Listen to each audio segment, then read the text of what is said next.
Halo teman-teman, selamat datang kembali di Gia Academy YouTube channel. Semoga teman-teman selalu sehat dan terus semangat. Nah, untuk menghadapi penilaian akhir tahun ajaran, mari kita ikuti pembahasan soal-soal berikut. Soal-soal ini merupakan soal yang sering muncul dalam ujian tahun-tahun sebelumnya. Yuk kita mulai!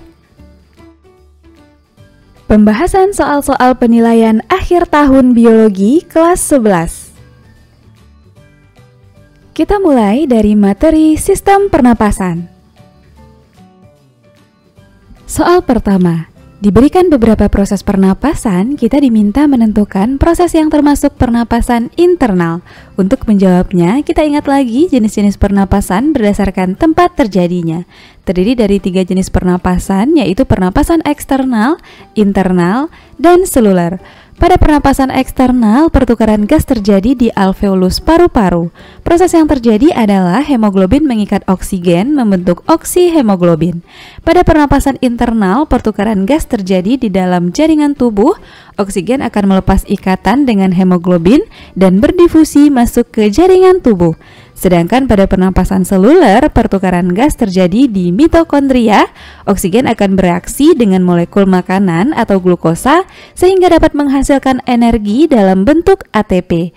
Jadi, proses pada soal yang termasuk pernapasan internal ditunjukkan oleh nomor 1, 4, dan 5. Jawaban yang benar C. Soal kedua. Terdapat peristiwa-peristiwa yang terjadi dalam proses pernapasan, kita diminta menentukan peristiwa yang merupakan proses inspirasi. Inspirasi bagian dari mekanisme pernapasan. Jadi, mekanisme pernapasan ada 2, yaitu inspirasi menghirup oksigen dan ekspirasi melepaskan karbon dioksida. Dalam mekanisme pernapasan terdapat inspirasi pernapasan perut dan dada, serta ekspirasi pernapasan perut dan dada. Untuk memudahkan membedakan pernapasan dada dan perut, yang perlu diingat adalah saat pernapasan dada, organ yang terlibat adalah tulang rusuk, sedangkan pernapasan perut melibatkan diafragma. Nah, pada peristiwa inspirasi, otot antar tulang rusuk dan diafragma berkontraksi, tulang rusuk terangkat, tekanan udara di luar lebih tinggi daripada di dalam, udara masuk, dan rongga dada membesar. Sedangkan peristiwa yang terjadi pada proses ekspirasi sebaliknya. Jadi, berdasarkan soal yang merupakan proses inspirasi adalah nomor 2 dan 4. Jawabannya D. Soal berikutnya. Terdapat grafik volume udara pernapasan, kita diminta menentukan nama volume udara yang ditunjukkan oleh huruf D. Nah, kita sudah belajar volume udara pernapasan dapat dibagi menjadi 6 bagian berikut sesuai dengan gambar.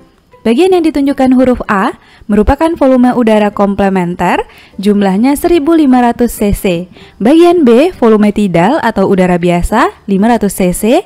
Bagian C, volume udara suplementer, 1500 cc. Bagian D, volume udara residu, 1000 cc. Bagian E, kapasitas vital paru-paru yang merupakan penjumlahan dari volume udara tidal, komplementer, dan suplementer.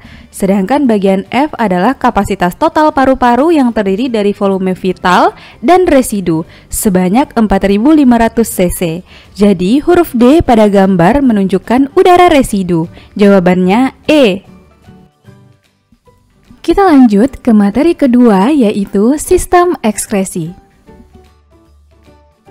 Soal keempat, diberikan beberapa pernyataan, kita diminta menentukan pernyataan yang merupakan fungsi hati. Sebagai organ ekskresi, hati memiliki fungsi-fungsi berikut: menyintesis asam lemak, menyimpan gula atau glukosa dalam bentuk glikogen, menyimpan vitamin A, D, E, dan K, menghasilkan empedu yang berperan dalam mengemulsi lemak, sebagai pabrik kimia tubuh dengan menghasilkan protein albumin, globulin, fibrinogen, dan protrombin, dan melakukan detoksifikasi atau penetral racun. Jadi, pernyataan pada soal yang merupakan fungsi hati adalah pernyataan nomor 1, 3, dan 5. Jawabannya B. Soal selanjutnya, diberikan gambar nefron, kita diminta menentukan nama, fungsi, dan jenis urin yang dihasilkan oleh bagian nefron yang ditunjukkan angka 2. Kita ingat lagi, nefron terdiri dari bagian-bagian berikut. Pertama, glomerulus sebagai tempat filtrasi atau penyaringan darah, berfungsi menghasilkan urin primer. Kedua, tubulus distal, tempat terjadinya augmentasi atau penambahan zat yang tidak berguna bagi tubuh, menghasilkan urin sesungguhnya. Ketiga, tubulus proksimal, terjadi proses reabsorpsi atau penyerapan kembali zat yang masih berguna bagi tubuh, menghasilkan urin sekunder. Berikutnya, tubulus collectivus sebagai penampung urin sesungguhnya untuk disalurkan ke pelvis ginjal dan ureter. Terakhir, kapsula Bowman untuk melindungi glomerulus dan menampung darah hasil filtrasi. Jadi, angka 2 pada soal menunjukkan tubulus distal sebagai tempat augmentasi dan menghasilkan urin sesungguhnya. Jawaban yang benar B. Soal ke-6. Kita diminta menentukan bagian kulit yang berperan dalam menghasilkan zat ekskresi. Untuk menjawabnya, kita perlu tahu bagian-bagian kulit yang ditunjukkan oleh gambar. Angka 1 menunjukkan rambut, 2 pori-pori kulit, 3 kelenjar keringat, 4 kelenjar minyak, dan 5 adalah saraf. Zat ekskresi pada kulit adalah keringat yang dihasilkan oleh kelenjar keringat.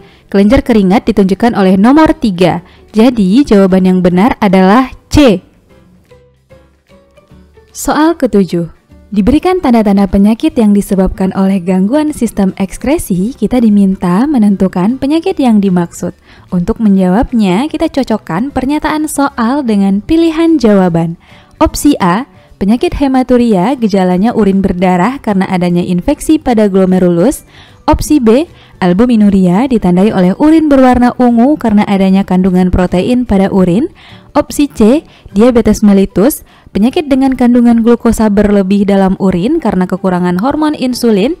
Opsi D, batu ginjal, adanya pengendapan garam kalsium di ureter karena sering menahan buang air kecil. Dan opsi E, diabetes insipidus, sering buang air kecil karena penurunan jumlah hormon ADH. Nah, karena pada soal menyebutkan gejala urin berwarna ungu, maka jawaban yang sesuai adalah albuminuria opsi B. Materi berikutnya, sistem saraf dan hormon. Soal ke-8, diberikan gambar neuron dan kita diminta menentukan bagian yang berfungsi untuk menerima impuls dari ujung saraf lain. Kita tahu dalam sel saraf, impuls pertama kali akan diterima oleh ujung saraf terluar, yaitu dendrit yang ditunjukkan oleh huruf P. Dan berikut ini adalah bagian-bagian neuron lain beserta fungsinya. Q adalah badan sel untuk menerima dan meneruskan impuls ke neurit. R, nukleus mengatur aktivitas neuron. S, neurit menerima impuls dari neuron dan meneruskannya ke neuron lain. Dan T merupakan nodus Renvir berguna untuk mempercepat penghantaran impuls. Jadi jawaban yang benar adalah A. Soal selanjutnya meminta kita menentukan urutan skema dari gerak refleks pada tangan. Kita ingat lagi bahwa gerak refleks merupakan gerakan yang tidak disadari, yang urutan prosesnya dimulai dari rangsangan, diterima oleh reseptor, selanjutnya dihantarkan oleh neuron sensorik, diolah dalam sumsum tulang belakang, diteruskan oleh neuron motorik, dan respon diterima oleh aseptor hingga terjadi gerakan refleks. Yang membedakan gerakan refleks dan gerakan biasa adalah neuron konektor yang memprosesnya. Gerakan refleks diproses dalam sumsum tulang belakang, sedangkan gerakan biasa diproses oleh otak. Berarti urutan proses gerakan refleks adalah nomor 2, 5, 4, 3, dan 1. Jawabannya C. Soal ke-10. Diberikan gambar otak dan kita diminta menentukan dampak dari bagian yang ditunjuk jika fungsinya terganggu. Untuk menjawabnya, kita ingat lagi struktur dan fungsi otak. Angka 1 menunjukkan cerebrum atau otak besar sebagai pusat pengaturan semua kegiatan yang disadari, berfungsi untuk ingatan, kecerdasan, kesadaran, dan pertimbangan. Otak ini juga berfungsi untuk penglihatan, pendengaran, penciuman, dan pengecapan. Nomor 2, hipotalamus untuk mengatur suhu tubuh, rasa lapar, dan haus. Nomor 3, kelenjar pituitari menyekresikan bermacam-macam hormon yang mengatur berbagai kegiatan tubuh. 4, cerebellum atau otak kecil, mengatur gerakan otot untuk menjaga keseimbangan tubuh. Dan nomor 5 adalah sumsum tulang belakang yang mengatur gerak refleks. Karena nomor 4 adalah otak kecil yang berperan dalam keseimbangan tubuh, maka dampak yang ditimbulkan jika fungsinya terganggu adalah hilangnya keseimbangan. Jawaban yang benar A. Soal nomor 11 meminta kita untuk menentukan fungsi dari hormon adrenalin. Kita tahu hormon adrenalin dapat meningkatkan tekanan darah sehingga memengaruhi perasaan kita seperti rasa senang, panik, atau gelisah. Sedangkan hormon yang merangsang pertumbuhan adalah hormon GH atau growth hormone, menurunkan kadar gula darah fungsi dari hormon noradrenalin, mengontrol kadar garam dan ion hormon triiodotironin, dan mengatur penyerapan air adalah hormon ADH atau antidiuretik hormon. Jadi jawabannya C. Berikutnya materi keempat, alat indera. Soal nomor 12, disajikan gambar struktur mata, kita diminta menentukan fungsi dari bagian yang ditunjuk. Kita ingat lagi, bagian-bagian mata terdiri dari nomor 1 menunjukkan sklera sebagai tempat melekatnya otot mata. Nomor 2 adalah iris atau selaput pelangi yang berfungsi memberi warna pada mata. 3. Lensa berguna untuk memfokuskan cahaya agar bayangan jatuh di retina. 4. Retina atau selaput jala berfungsi menangkap bayangan benda dan meneruskan cahaya ke saraf optik. 5. Kornea sebagai tempat masuknya cahaya. 6. Pupil bertugas mengatur jumlah cahaya yang masuk ke mata. 7. Otot siliar. 8. Koroid menyuplai oksigen dan nutrisi ke mata. 9. Fovea untuk mempertajam penglihatan. Dan nomor 10 adalah saraf optik yang akan meneruskan informasi dari retina ke otak. Jadi nomor 3 adalah lensa untuk memfokuskan cahaya. Dan nomor 6 adalah pupil mengatur jumlah cahaya yang masuk ke mata. Jawabannya B. Sama dengan soal sebelumnya, soal nomor 13 juga meminta kita menentukan bagian yang memiliki fungsi tertentu pada telinga. Kita tahu telinga memiliki bagian-bagian berikut. Nomor 1, koklea atau rumah siput, memiliki organ korti yang peka terhadap getaran. Nomor 2, saluran setengah lingkaran berguna untuk alat keseimbangan. 3. Saraf pendengaran atau auditori untuk menyampaikan bunyi ke otak. 4. Saluran eustasius menyamakan tekanan telinga luar dengan telinga tengah. 5. Tulang sangurdi. 6. Tulang landasan. 7. Tulang martil. 8. Gendang telinga atau membran timpani berfungsi mengubah getaran menjadi gelombang bunyi. Dan nomor 9 adalah saluran atau liang telinga, bertugas meneruskan getaran dan menangkap kotoran. Jadi, bagian telinga yang berfungsi menyamakan tekanan antara telinga luar dan telinga tengah adalah saluran eustasius. Jawabannya D. Soal selanjutnya, diberikan gambar struktur kulit, kita diminta menentukan bagian yang menjadi reseptor untuk rasa nyeri dan sakit. Nah, sebagai alat indera, kulit dapat merespon beberapa rangsangan melalui reseptornya. Setiap jenis reseptor hanya dapat menerima satu jenis rangsangan. Berikut ini 5 tipe reseptor pada kulit. Nomor 1 pada gambar menunjukkan corpus ruffini dapat merespon rangsangan panas. Nomor 2, corpus Meissner merespon sentuhan lembut. Nomor 3 adalah corpus Krause merespons rangsangan dingin. Nomor 4, ujung saraf tanpa selaput dapat merespon rangsangan sakit atau nyeri. Dan nomor 5 adalah corpus Pacini merespon rangsangan berupa tekanan. Jadi, reseptor kulit untuk rasa nyeri dan sakit adalah ujung saraf tanpa selaput nomor 4. Jawabannya D. Soal nomor 15 menanyakan urutan mekanisme penciuman pada hidung. Kita ingat lagi, mekanisme kerja hidung dimulai saat rangsangan berupa bau masuk melewati lubang hidung, kemudian dideteksi oleh epitelium olfaktori, mukosa olfaktori, dan saraf olfaktori hingga akhirnya zat kimia berupa gas tadi dapat diproses oleh otak. Jadi, setelah melewati hidung, udara yang masuk akan dideteksi pertama kali oleh epitelium olfaktori. Jawaban yang benar C. Selanjutnya, materi sistem reproduksi. Soal nomor 16, Disajikan gambar proses oogenesis, kita diminta menentukan tahapan-tahapan yang terjadi pada proses tersebut. Nah, oogenesis merupakan proses pembentukan sel telur yang terjadi di ovarium. Oogenesis terjadi melalui 3 tahapan. Pertama, tahap penggandaan yang terjadi dalam ovarium janin ketika masih dalam kandungan. Pada tahap penggandaan, sel primordial mengalami pembelahan mitosis membentuk oogonium yang bersifat diploid. Kedua, tahap pertumbuhan terjadi pada ovarium bayi. Pada tahap pertumbuhan, oogonium mengalami pembelahan mitosis membentuk oosit primer yang diploid. Oosit primer berada dalam keadaan istirahat sampai anak perempuan mengalami masa puber.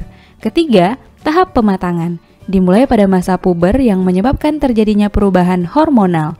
Perubahan tersebut mengakibatkan oosit primer membelah secara meiosis 1, menghasilkan oosit sekunder yang berukuran besar dan badan polar primer yang berukuran kecil. Selanjutnya, terjadi pembelahan meiosis 2. Pada pembelahan ini, oosit sekunder menghasilkan ootit yang haploid dan badan polar sekunder yang haploid. Ootit akan mengalami diferensiasi menjadi ovum dan badan polar sekunder mengalami degenerasi. Jadi, urutan proses oogenesis berdasarkan urutan penomoran di gambar oogonium, oosit primer, oosit sekunder, badan polar 2, ootit, dan ovum. Jawaban yang benar A. Soal berikutnya, diberikan struktur testis, kita diminta menentukan proses yang terjadi pada bagian yang ditunjuk. Sebelumnya, kita sudah belajar testis terdiri dari bagian-bagian berikut. Pertama, vas deferens sebagai saluran yang dilalui sperma dari epididymis menuju vesikula seminalis atau kantong sperma. Kedua, vas efferens mengeluarkan dan menyalurkan sperma ke epididymis. 3. Epididymis sebagai tempat pematangan dan penyimpanan sperma sementara. 4. Lobulus sebagai kantong testis melindungi tubulus seminiferus. Dan kelima adalah tubulus seminiferus sebagai tempat pembentukan sperma.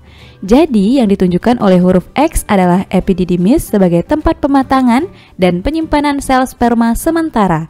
Sedangkan yang A menunjukkan fungsi dari kelenjar prostat, C vesikula seminalis, D dan E fungsi dari testis.